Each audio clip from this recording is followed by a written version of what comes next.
What's up, my people? Welcome back to the channel. West Bromwich Albion career mode part 16, and today, to kick the episode off, we're rolling. We have deadline day, which is going on right now, right to start the episode off, and then we have a few games as well. I think we got 3 games of regular, but just showing off, basically starting with some of the deals that happened right at the end of the last episode. Obviously, we signed Lecher and Reece James from Wigan Athletic, so we're spending a little bit of money, which is a problem, but at the same time, we're trying to improve the squad, so we need to do what we need to do.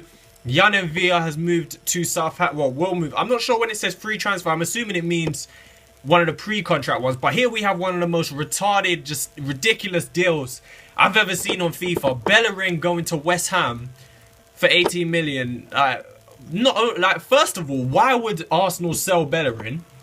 Ridiculous. Second of all, why would he go to West Ham? Ridiculous. And thirdly, 18 million. Do you think if Arsenal are going to sell Bellerin, 18 goddamn million? Let's move on, because it's just ridiculous. That's just a ridiculous deal, if you ask me.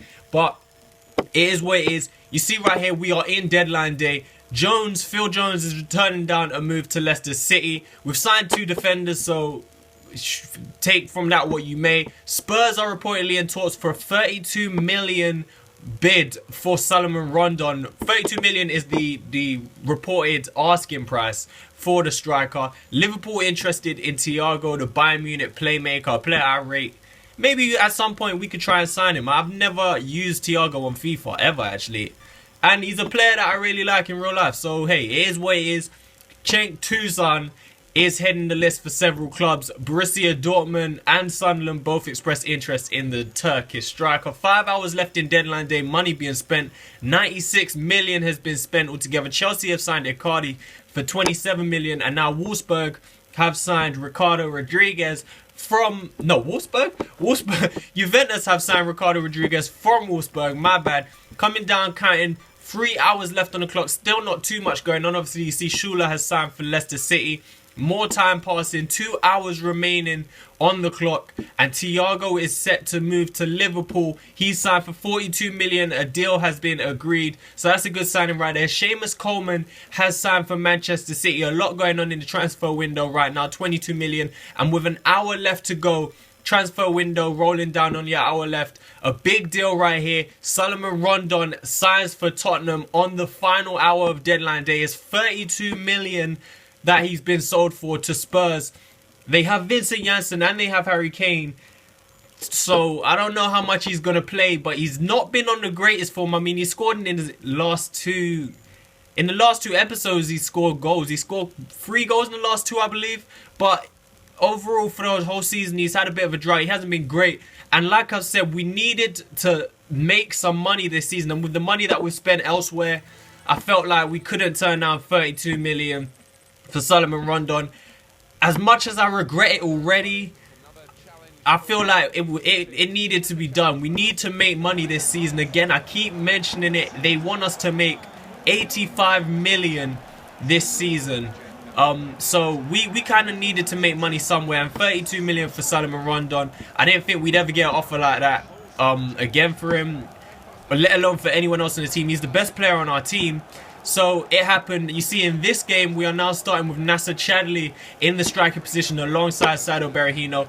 Also, we showed quickly we did make a signing to somewhat replace Rondon. It's not really a replacement, but just to fill up the numbers for the striker position, we signed Chuba Akpom from Arsenal on loan till the end of the season. So, I mean, he's the best player on our team, but the money, I just felt like it couldn't be turned down. And that's what I was talking about a few episodes ago when I said I feel like at some point in the series we will feel pressured into selling players. Like in previous FIFAs, you never feel like you're being pressured to sell one of your better players. If you don't want to sell the player, you're not going to sell the player. But this year, I didn't really want to sell Rondon, but the money that came in, I felt like it couldn't be turned down. I feel like the board kind of pressured me without even pressuring me, but I feel like I was pressured in by the board to sell him because of the fact that we need to make money, and that's financial restrictions is a high expectation as well. So we done it.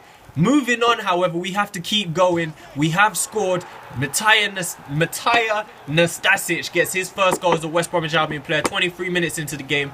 Stoke started well. put most of the pressure on. They were the ones creating most of the chances. Shaqiri's causing us all types of problems. But it's a good ball in from Chadli taking the corner. It goes to Nastasic. He gets his head on the ball and it comes down off the crossbar and just about crosses the line. They give the goal to him as it bounces out from the back of the net, and he gets his first West Bromwich Albion goal, the Serbian international. Shaqiri again just causing trouble, twisting and turning. You see he turns back outside, holding the ball up, just such a strong player, holding his man off, turns, brings it onto his left foot, and from range, he just misses the post. Shaqiri, he's their man right now. He's creating all their chances. He's making stuff happen. We just couldn't get the ball off of him. Look at him, just strength, just no weakness, nothing but strength from Xherdan Shaqiri. His shot just wide of the post. Still in the first half, chances being created. Berahino slides it into Matt Phillips, who takes a shot across the goal. Butler makes a good save and it eventually gets cleared. Into the second half, finally, Jonathan Leko cutting in off the left, and he does a powerful run, just bursting into the box. One-on-one with the keeper, and he should have done a lot better. Butland again making a decent save with his feet, but like I said, Leko should have done a little bit better to put that in the back of the net. Stephen Ireland robs it off of Gardner on the edge of the box this time before putting his shot just wide of the post, but he couldn't get it into the back of the net. One more chance in this game, 90 minutes in, so we are going to get out with all 3 points. Tyler Roberts gets in behind and his shot is saved by Butland again, but like I said, that was the final chance of the game. Stoke weren't able to create anything else, and we did get all 3 points in our first game since selling Salomon Rondon, so that's good, I guess, for players like Tyler Roberts. They're going to get more chances. We could get Leko more chances in the striking position, but as for now, Chadli is starting up front.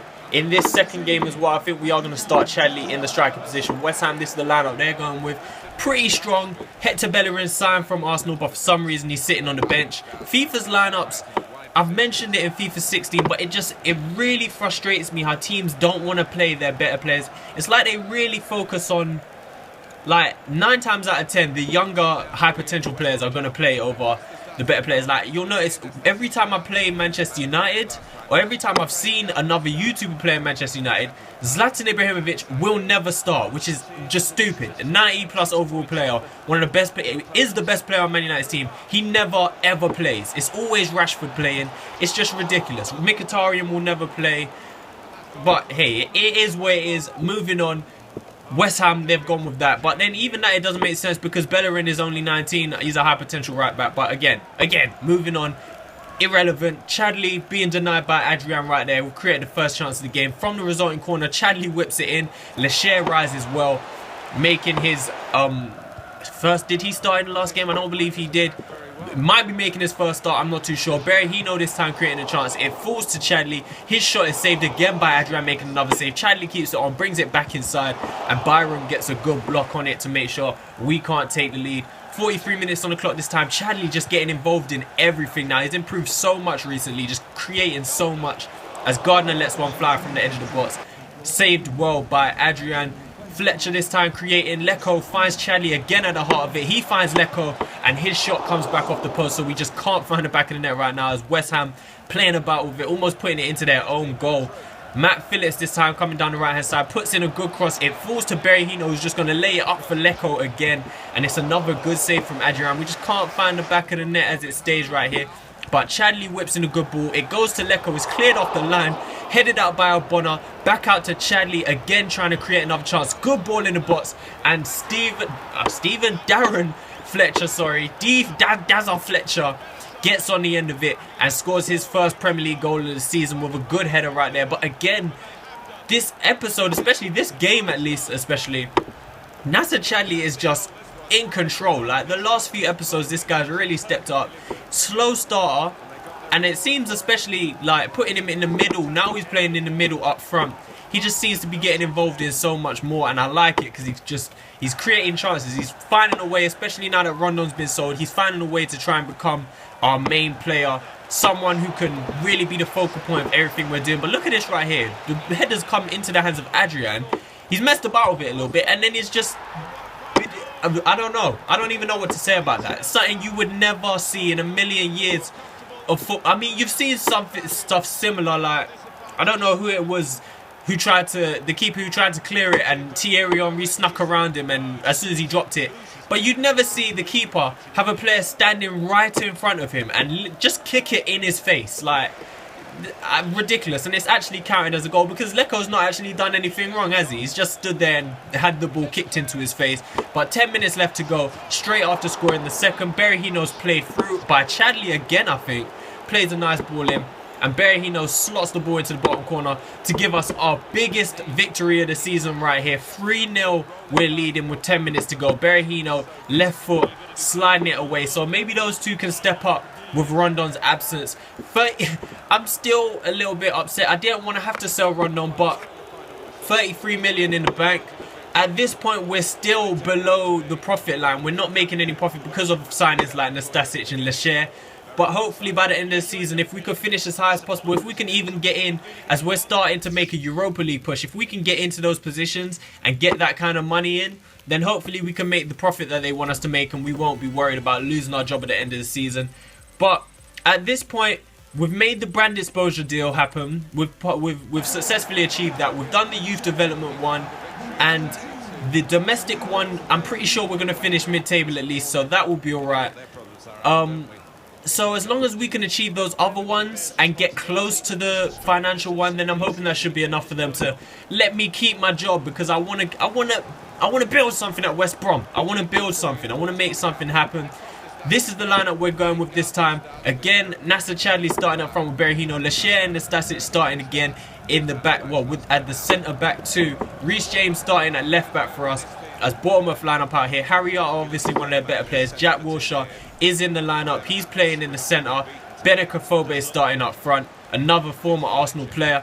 Bournemouth start out with the best chance right here. It's Frazier coming down the right hand side. He crosses it, and Benica Fobe kind of just bullies number 3 Nastasic. Not even really bullies him. He's just not having none of it. He controls it on his chest, pulls it down. Nastasic ain't getting close to him.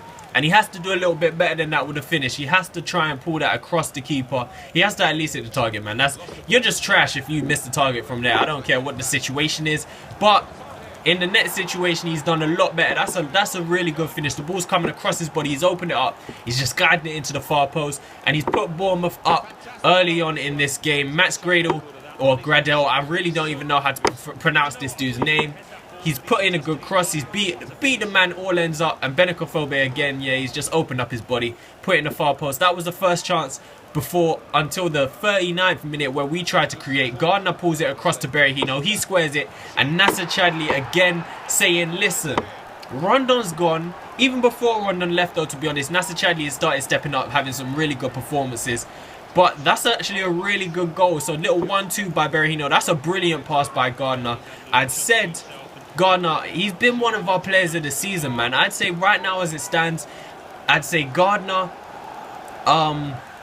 pretty much Gardner, to be honest though. Gardner, Chadley's making a push for it. You could put Berahino up there, but look at Chadley again. He's just holding off his man, getting into a position and a long range strike. He's just crashing it off the crossbar. He's looking sensational. Spectacular right now. He's looking like a world-class player in these last few games, just controlling everything. Again, Chadley right there playing the ball down the line into Jonathan Leko. He beats his man down the left-hand side. He pulls it into Berahino, and it's a really good save by Ben Foster. But that was the last chance. 55 minutes in the game.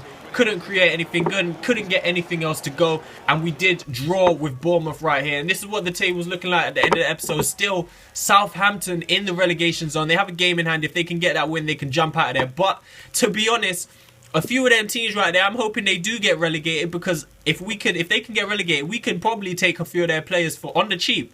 And Southampton got a bag full of players that I'd like to take from their team. I ain't even gonna lie. Crystal Palace, hopefully they can avoid it, because they're a London side, they're local. I always represent Crystal Palace. Leicester City sitting in 17th. But then obviously where it matters, we are up into the 8th position. We're only 3 points off of 7th place. Up and around the Europa League spots. Obviously, we have played an extra game on Stoke, who we recently just beat. But that's all for today's episode. I have a couple episodes recorded already in advance. So if you want to see those, smash the like button. Subscribe and share. If you didn't like this video, just leave a dislike and fuck off. Because we don't rate you around here. Peace.